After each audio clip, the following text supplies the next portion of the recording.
माझी पत्नी बऱ्याचदा विचारते की तुम्ही एक ग्लॉक पिस्टल घेऊन बुलेट प्रूफ जॅकेट नसताना, कारण ते ऑड युद्ध होतं. कारण मी आणि माझा बॉडीगार्ड सुरुवातीला आम्ही दोघंच घुसलेलो होतो. 9:40 अतिरेकी 2 मुख्य दरवाज्यातनं आणि 2 नॉर्थ कोट गेटमधनं घुसले आणि 9:51 11व्या मिनिटाला मी आणि माझा बॉडीगार्ड अमित खेतले, ज्याला 3 गोळ्या लागल्या, दोघंजण आम्ही पाठीमागच्या स्विमिंग पूलच्या गेटमधनं आत घुसलो. 11व्या मिनिटाला मी घुसलो. ज्यावेळेला खाली स्विमिंग पूलच्या एरियामध्ये 7-8 परकीय नागरिकांचे मृतदेह रक्ताच्या थरोळ्यात होते, त्यावेळेला खात्री होती की आपलाही इथंच एंड आहे, हीच आपली समाधी आहे. आतमध्ये 100% आपण जिवंत राहणार आहे, पण मारायचं किंवा मरायचं एवढंच ध्येय त्यावेळेला समोर होतं. त्यामुळे हात थरथरले नाहीत.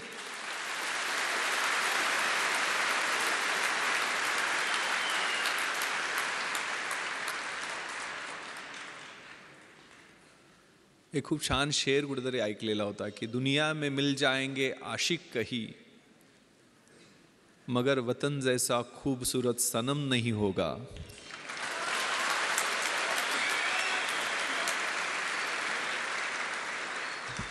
नोटों में लिपटकर सोने में समेटकर मरे है कई, मगर तिरंगे जैसा खूबसूरत कफन नहीं होगा.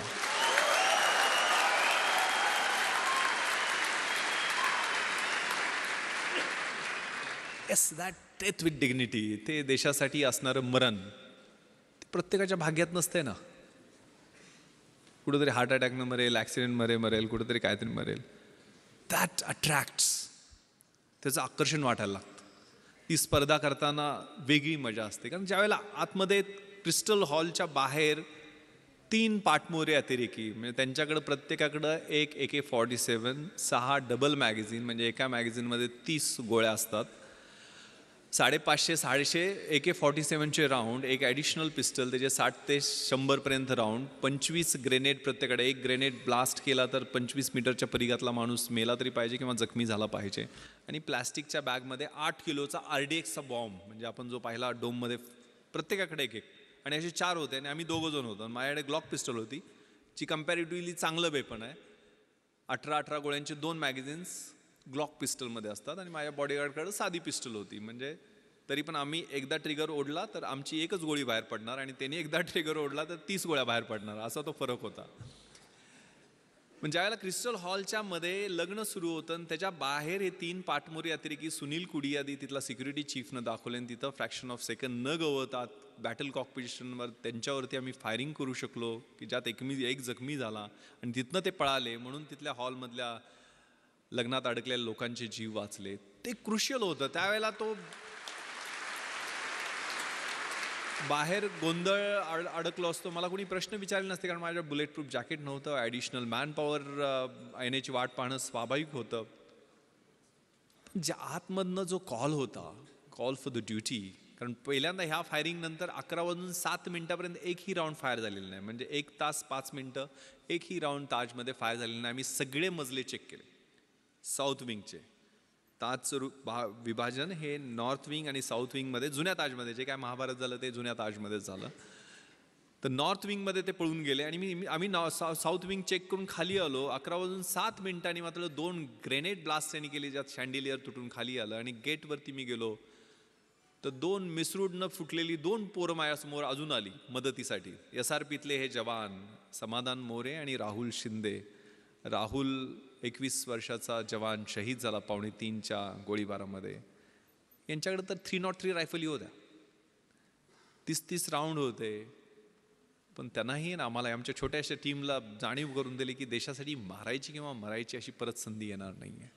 परत आम्ही नॉर्थ विंगमध्ये घुसलो. परत 6व्या मजला लिफ्टनं घातला. तो पूर्ण चेक करून खाली आल्यानंतर लक्षात आलं की आपण CCTV रूममध्ये जाऊ. मग CCTV रूममधनं फायरिंग 2-3 राऊंड केल्यानंतर ते अतिरेकी 630 आणि 631 रूममधून बाहेर आले.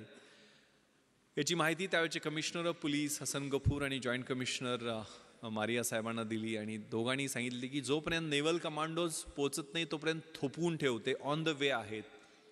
आणि त्यावेळेला उत्तर दिलं मी CPंना की सर, आम्ही जीव गेला तोपर्यंत आम्ही इथनं त्यांना खाली येऊ देणार नाही. 2:45 वाजेपर्यंत ती धुमश्चक्री आमची चालू राहिली. ज्या ज्या वेळेला ते खाली येण्याचा प्रयत्न करायचे, CCTV कंट्रोलमध्ये आम्हाला ते त्यांना कळायचं नाही की आम्हाला कसं काय कळतंय. आम्ही बाहेर जाऊन त्यांच्यावर 2-4 राऊंड फायर करायचो.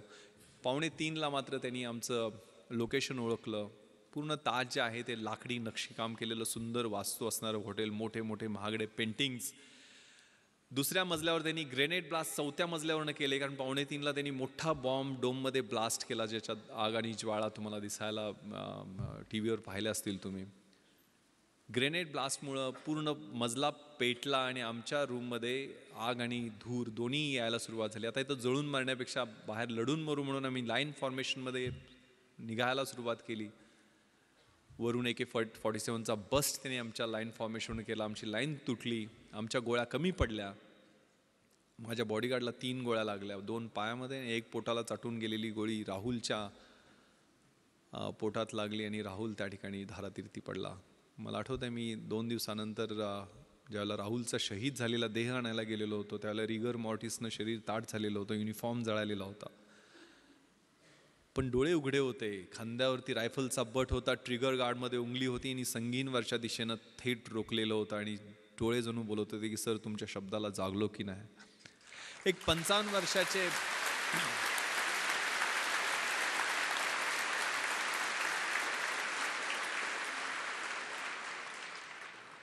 एक 55 वर्षाचे अंमलदार तुकाराम ओंबाळे त्यांचं नाव, 5 गोळ्या पोटामध्ये घेतात काय AK-47च्या. एक लाठी घेऊन तो माणूस चढाई करून जातो कसाबवरती.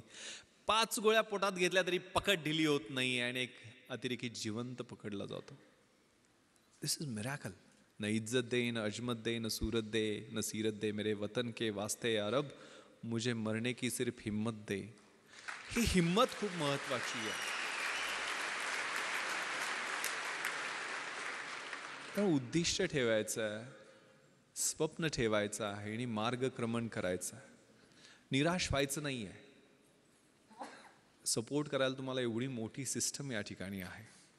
हे खूप छान कविता कुसुमाग्रजांची आहे. ओळखलत का सर मला पावसात आला कोणी, कपडे होते करदमलेले केसावरती पाणी, क्षणभर बसला नंतर हसला बोलला वरती पाहुणी, गंगामाई पाहुणी आली गेली घरट्यात राहुनी, माहेर वाशिन पोरीसारखी 4 भिंतीत नाचली, मोकळ्या हाती जाईल कशी, बायको मात्र वाचली, भिंत खचली, चूल विजली, होते नव्हते नेले, आठवणीला डोळ्यामध्ये पाणी मात्र ठेवले, कारभारणीला घेऊन सरसंगी आता लढतो आहे, चिखलगाळ काढतो आहे, पडकी भिंत बांधतो आहे, खिशाकडे हात जाताच हसत हसत उठला, पैसे नकोत सर मला जरा एकटेपणा वाटला, मोडून पडला संसार तरी मोडला नाही कणा, पाठीवरती हात ठेवून नुसतं लढ म्हणा. That fighting spirit.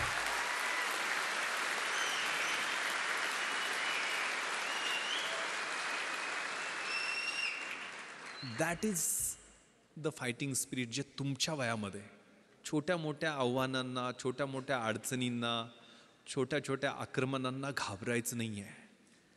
विपत्तीमध्ये मी भयभीत होणार नाही आहे हे मला माहीत आहे, मात्र त्याच्यासाठी माझ्याकडं लढण्याचं बळ दे, एवढंच देवाकडं मागायचं. That spirit that is very very important आणि ते मला वाटतंय लढण्यासाठी उद्युक्त करतं. ते त्याच वयामध्ये हालात के कदमों पर सिकंदर नहीं गिरता, टूटा कोई तारा तो जमी पर नहीं गिरता, गिरते हैं शौक से दरिया समंदर में लेकिन किसी दरिया में समंदर नहीं गिरता. ते तारे तुम्ही आहात, ते सिकंदर तुम्ही आहात, ते समंदर तुम्ही आहात. ती इन्स्टिंक्ट या वयामध्ये असते. आयुष्य डेफिनेशन बदलण्यासाठी आहे. Roger Bannister, Gandhiji, Mandela, Edison, name the person, Mother Teresa, या सगळ्यांनी डेफिनेशन्स बदलल्या. आपल्याला आयुष्य त्यांच्या एवढंच मिळणार आहे, 70-80 वर्ष काय असेल ते. आपण कशाचे डेफिनेशन्स बदलणार आहे.